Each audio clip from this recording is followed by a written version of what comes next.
Thank you, Mr. Deputy Speaker. I won't speak too long, but I just want to address some of the, on this topic of integrity. And we have this line from the Greens that they are holier than thou and are not capable of integrity breaches. Well, just to bring the Australian Greens down to earth a little, I'd just like to highlight some of the very recent integrity breaches, which I would have let slide, but since we're under the microscope, let's all put ourselves under the microscope. It's come to my attention, Mr. Deputy Speaker, that twice the Greens party has broken social media policy. And the problem is, this is why there's a distrust. If we're going to cut and edit videos and put them out into the public, to cut how we laugh, but the rules are to have context in full, Mr. Deputy Speaker. And it's done that way so that we can't cut and change it. The other one, Mr. Deputy Speaker, and I'd be keen to hear the why to this from the member for Nightcliff, but it was brought to my attention that yesterday the member for Nightcliff mocked a veteran who stands at attention for the national anthem. So why every veteran, we come from all different parties. I know the member for Arafura is also a veteran.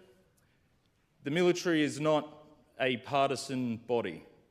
We represent people from all over the place, and we are very proud to serve our country. And we serve our country, a lot of us, so that there can be freedom in rooms like this. Mr. Deputy Speaker. Member for Daly, point of order. Standing Order 43, I'd like you to make a ruling on the personal reference that is made to the member for Nightcliff. You can't just come in here and make accusations, and I would ask for him to withdraw. Look, first of all, I'll say just make sure you direct all questions through the chair. Member for Drysdale, continue. Deputy Chair. It's reminded me the interjection. He needs to withdraw. No, I'm ruling is okay. Thank you. Continue. Thank you for interjection, because you just remind me. It's also. We'll carry on. Talking to the integrity of the Australian Greens, some of the two biggest donors I'm curious about with the Australian Greens. The party seems to be funded by two individuals for the most part.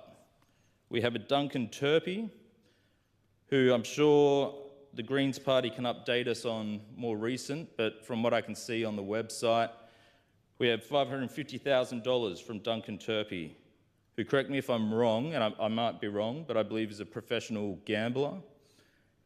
And so the Australian Greens' biggest donor is a professional gambler. I wonder how that shapes the Greens party policy on gambling in the country. The other one is LB Conservation Proprietary Limited. These two donors make up the vast majority of the Greens' donations, being over $1 million, and that is, I believe, and please correct me if I'm wrong, is an American businesswoman. So two people control the flow of money to the Australian Greens. So it's good to see also another point. You see the Labor and Greens alliance is strong. It is very strong. We have the Deputy Leader of the Opposition coming to the Greens party defence, which is interesting. Point of order, member for Nightcliff. Yeah, standing on 35, this is a debate on a lobbyist register, so this is just not relevant. Member for Nightcliff, the Speaker did give latitude to the member for opposition. I will remind the member, though, to come back to the topic. Thank you, Mr. Deputy Speaker. I speak to integrity, and that this motion raised by the member for Nightcliff is to achieve greater transparency in her view to the Parliament, and I'm just highlighting that from the party who believes they are holier than thou, some home truths. So we also know the Greens, I believe, the anti-Greens have recently said, that they're not connected with Labor. But people should know we have the Deputy Opposition Leader coming to their defence. We have notes constantly going between the two parties in this chamber. The people of Territory should know these two parties are joined at the hip. They are joined at the hip, Mr. Deputy Speaker. We also have conflicts. Member Daly. Standing Order 35, bringing it back to relevance. We're here to speak on the member's motion on improving integrity. I'm not sure how... there's no point of order. There is a point of order. Sorry, there is no point of order.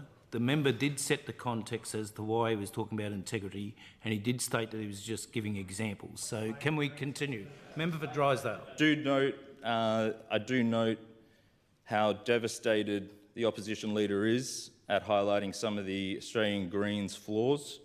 Odd, but we'll carry on. I'd like to talk about the alcohol lobby as well. I keep hearing about this alcohol lobby. I'm actually yet to meet anyone from the alcohol lobby. I can only speak for myself, Mr. Deputy Chair. I've never met anyone. No one has ever approached me. And so putting out these falsehoods is what further degrades this parliament, with people believing we're all being, lobbyists are just pushing their whole agendas on us. I can only speak for myself. I've never met anyone from the alcohol lobby. No one from the alcohol lobby has tried to put onto me things about pushing their agenda, whoever they are.